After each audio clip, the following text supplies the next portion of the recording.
Hello, नमस्कार। हमारा painting अभी लास्ट स्टेज ऊपर आ चुका है। हमने जब स्टार्ट किया था तो हमने क्या बनाया कि किस तरह कलर स्कीम लेके कौन से सब्जेक्ट पे काम करेंगे, ना कुछ भी फिक्स था, ना हमने कुछ भी तय किया था। हम इस कलर स्कीम में जाएंगे, हम इस पोर्ट्रेट पे काम करेंगे, हम इंडियन फ्रीडम फाइटर पे काम करेंगे। हमारा कुछ भी तय नहीं था। हमने सिर्फ बैकग्राउंड करके रखा था और मैंने फिर छोड़ दिया था। कभी देखते इसमें आगे क्या होता है। फिर जब हमने इंडियन फ्रीडम फाइटर के बारे में सोचा सोचा यानी कुछ ऐसा तय नहीं किया था कि इंडियन फ्रीडम फाइटर पे तय करना है पेंटिंग आगे। पर मैंने बहुत सारे अपने लाइफ में गलतियाँ की है। मैंने ना इनको कभी पढ़ा था, ना समझने की कोशिश की थी, ना पढ़ने की कोशिश की थी। कभी मैंने इनको ना रिसर्च करने की कोशिश की थी इन हमारे इंडियन फ्रीडम फाइटर ने किया क्या है। ना कभी भी समझने की बिल्कुल कोशिश की थी, ना जो पीछे हिस्ट्री हमारी पूरी है उनको ना पढ़ने की कोशिश की थी मैंने। तो कहीं ना कहीं मैं जब थोड़ा यूट्यूब पे सर्च करने लगा तो तब मेरे को मालूम पड़ा कि बहुत कुछ है जो अभी भी पीछे छूट चुका है। ना मैंने उसको कभी पढ़ा ना देखा। तो मैं जैसे सबसे पहले तो मैंने सरदार वल्लभ भाई पटेल की एक मूवी देखी।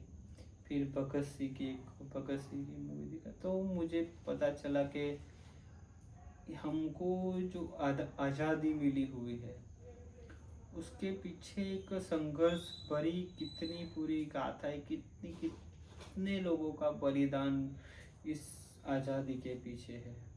तो मुझे अभी तक हाँ ऐसा मालूम था कि आज़ादी हमें मिली है। हमारी इंडियन कुछ फ्रीडम फाइटर नाम से मालूम था कि हाँ इन लोगों से हमको आज़ादी मिली। पर उनके पीछे क्या पूरा रहस्य, क्या उनकी संघर्ष गाथा है, तो कुछ भी मुझे मालूम नहीं था। ना मैंने कभी पढ़ने भी कोशिश की था। तो कहीं ना कहीं मैंने एक दो मूवी देखी, फिर थोड़ा रिसर्च किया यूट्यूब पे, थोड़ा जाना तो मुझे मालूम हुआ कि सच में मैं अभी तक अनपढ़ जैसा रहा था कि मुझे भी थोड़ा इतना भी मालूम नहीं था कि जो आज़ादी के पीछे इतना सारा सब कुछ छुपा हुआ है। तो मैंने फिर अपने फैमिली में भी बात की थी डॉक्टर भीमराव अंबेडकर के बारे में। क्योंकि आप मेरे मम्मी पापा है, मेरे भाई है, सभी लोगों को मैंने एक बार बात की थी कि आप डॉक्टर भीमराव अंबेडकर के बारे में क्या कुछ कितना जानते हैं। तो वो लोग थोड़ा बहुत बता पाए, हाँ उन्होंने संविधान लिखा था। पीछे फिर मैंने पूछा उसके और आगे, तो वो लोग चुप हो गए, कहीं नहीं बता पाए। सबको डॉक्टर भीमराव अंबेडकर एक ही नज़र से देखते हैं कि हाँ उन्होंने संविधान लिखा था, संविधान लिखा था। संविधान लिखा था वो तो बहुत लास्ट टाइम है। उनके पहले जो उनकी लाइफ थी और उनके लाइफ में जो संघर्ष था वो 0% है। 0% मालूम है हम सबको, मेरे को खुद को 0%, मेरी फैमिली को, मेरे समाज को बहुत कम लोग जानते। बहुत यानी 1-2% शायद लोग हो गए जो डॉक्टर भीमराव अम्बेडकर की पूरी जो सच्चाई है, उनकी जो जीवन की गाथा है वो समझते होंगे, उनको जानते होंगे। हमारे अभी जो लोग अभी जॉब करते हैं, 8 घंटे के अभी जो जॉब करते हैं, उन लोगों को भी शायद पता नहीं होगा कि उनकी जो 8 घंटे की नौकरी है वो किसके हिसाब से। अभी जो लड़कियां पढ़ रही है समाज में, वो किसके लिए, वो उनके पीछे क्या था, वो क्यों अभी पढ़ पा रही है। उनके उनके पीछे इतना सारा है, इतना सारा रहा, पर वो कोई जानना नहीं चाहता। ना हम हमारे पीछे कोई ऐसे लोग हो वो हमको पूछ करे कि आप जानो ऐसे। जब मैं पढ़ रहा था तो मेरे बैकग्राउंड में भी ऐसा कोई नहीं मुझे मिला कि कोई मुझे कहे कि ना तू इससे पढ़, इसको पढ़, इसको सुन, इसको देख, आगे बढ़। ना मेरी फैमिली में ऐसा कोई था, ना हमारे समाज में भी ऐसा कोई था। तो कहीं ना कहीं मुझे बहुत सारी चीज़ों से मैं अनछुआ रहा हूँ, मैं उनको कभी छू ही नहीं पा। जैसे जैसे अभी एक नई नज़र आई है, मैं एक नए नज़रिए से देख रहा हूँ समाज को, इस हमारे फ्रीडम फाइटर को, कलाकार को, सब लोगों को एक नए नज़रिए से देख पा रहा हूँ। तभी मुझको भी मालूम पड़ रहा है कि कहीं ना कहीं बहुत सारी ऐसी चीज़ों से जिससे मैं अनछुआ रहा हूँ, मैंने कभी उन चीज़ों को मैं छू ही नहीं पा। तो मैं मेरी अपना जो कभी एक नया नज़रिया हुआ है, उस नज़रिए से मैं दुनिया को, अपने समाज को जिस तरह से देखता हूँ, वही चीज़ मैं अपनी पेंटिंग में कहीं ना कहीं लाना चाहता हूँ। मैं मेरे समाज को देखता हूँ, मेरे भी जो फैमिली है, मैं जिस सोसाइटी में रहता हूँ उनको जो देखता हूँ, और वो एक दूसरे को रहते पूरा जीवन एक दूसरे की बुराई, एक दूसरे की बातचीत करने में चली जाते हैं।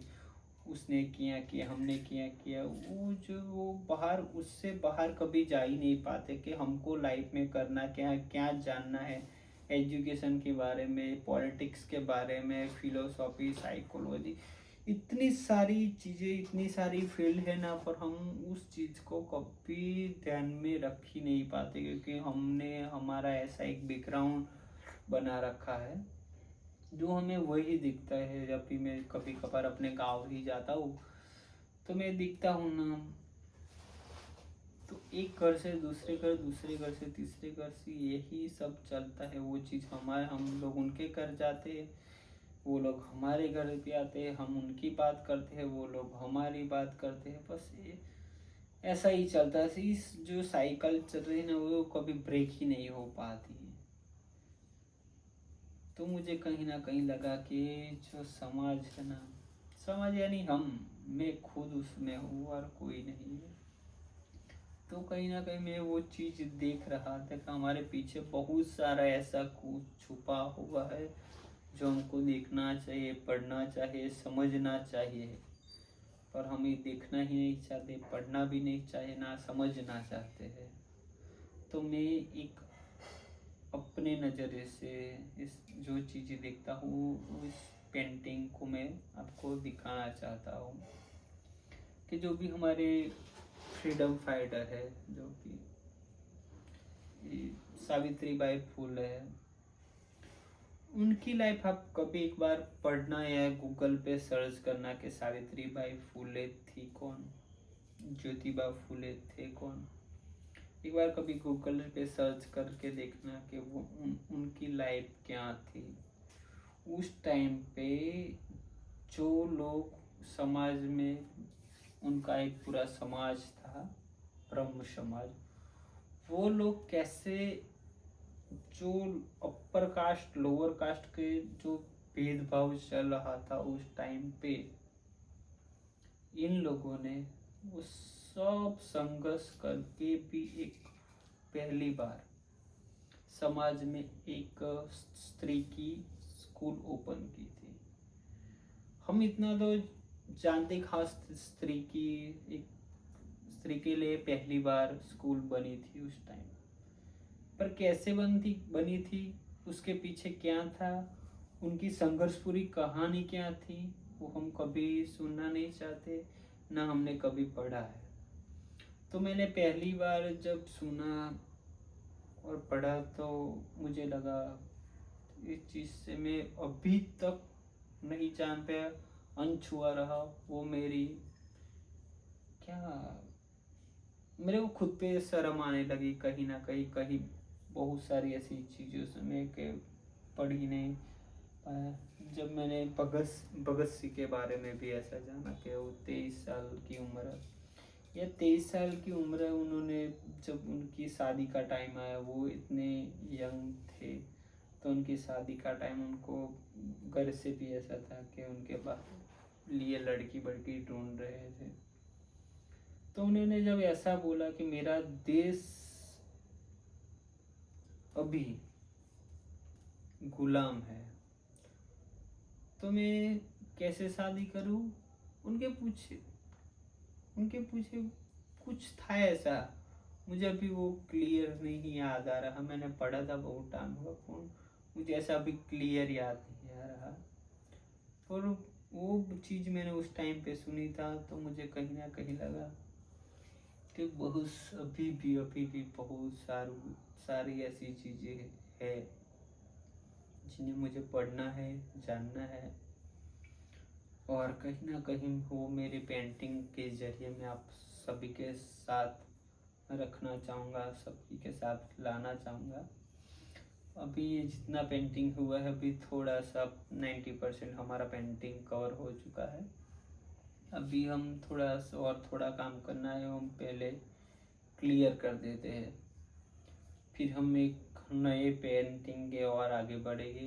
हमने अभी कुछ ऐसा फिक्स नहीं किया है हम नेक्स्ट पेंटिंग कौन सा बनाएंगे, पर कुछ अभी इसी थीम में आगे बढ़ना है ऐसा लगता है मुझे। देखते हैं हम आगे क्या करते हैं। अभी इस पेंटिंग को हम फिनिश करते हैं, आज हमारा पेंटिंग ये भी फिनिश हो जाएगा। और ये हाँ, एक और चीज़, ये बीच में हमने एक वाइट पिजन लिया हुआ है। वो क्या है, सब काले कौवे के बीच में एक वाइट पिजन है, जो गांधी जी ने उस टाइम पे जो चीज की था, अहिंसा। अहिंसा बहुत सारे जो देश को आज़ाद करते हैं तो कहीं ना कहीं हिंसा करके बहुत सारी ऐसी चीज़ें होती है, कहीं ना कहीं आपको हिंसा करनी ही पड़ती है कुछ चीज़ें करने के लिए। पर एक गांधी जी मुझे ऐसे लगे कि पूरा देश डूब चुका था, पूरा देश गुलामी में जी रहा था और इतनी खराब हालत थी, उस वक्त भी अहिंसा के रास्ते पे चले, एक शांति, पीस, वो चीज लेके चले, और वो चीज 1 साल 2 साल कितने सालों तक लेके चले, और वही चीज ने आज़ादी दिलाई है। हम आज कुछ थोड़ा सा भी बाहर करने जाते हैं तो हम कहीं ना कहीं कितने एग्रेसिव मूड में हो जा, थोड़ी 1-2 दिन हमको कोई 1-2 दिन में कुछ बोलेगा या कुछ होगा तो हम 1-2 दिन में कहीं ना कहीं उनका पूरा हालत बिगाड़ देते हैं। और ये तो बहुत लंबी, यानी बहुत लंबी आज़ादी का वक्त था, तो इतने साल तक बिना हिंसा के लड़ना और एक सत्य का मार्ग पकड़ के चलना इतने साल तक, वो कहीं ना कहीं मुझे लगा कि एक आदमी इतना उसके साथ कहीं ना कहीं कितना बुरा हो रहा है, फिर भी वो एक भी कदम गलत नहीं ले रहा है, और जो पीस के साथ वो आगे बढ़ते रहे, कहीं ना कहीं मुझे वो बहुत अट्रैक्टिव लगा, मुझे उस बात ने बहुत खींचा। पर फिर भी आज वो अभी जिस और समाज बढ़ रहा है, जिस की तरफ ये पूरा देश चल रहा है, तो वो चीज़ बहुत पीछे छूट चुकी। आज आप देख ही रहे, छोटी छोटी बात में मर्डर हो जाते हैं, कहीं ना कहीं कोई छोटी बात में किसी को मार देते हैं, वो सब चलता है। तो मैं सोचता हूँ कि वो चीज़ आज रही ही नहीं, इसीलिए मैंने इतने सारे कौवे में एक छोटा पिजन बनाया है, वो भी अच्छे से आपको दिख नहीं रहा होगा, क्योंकि वो आज चीज़ ही नहीं रही है। आज इतनी सारी गवर्नमेंट है, इतनी सारी पुलिस, इतने सारे नियम कायदे सब कुछ है, फिर भी वो चीज़ नहीं जा रही कि हमको अहिंसा का रास्ता, हिंसा का रास्ता नहीं चुनना है।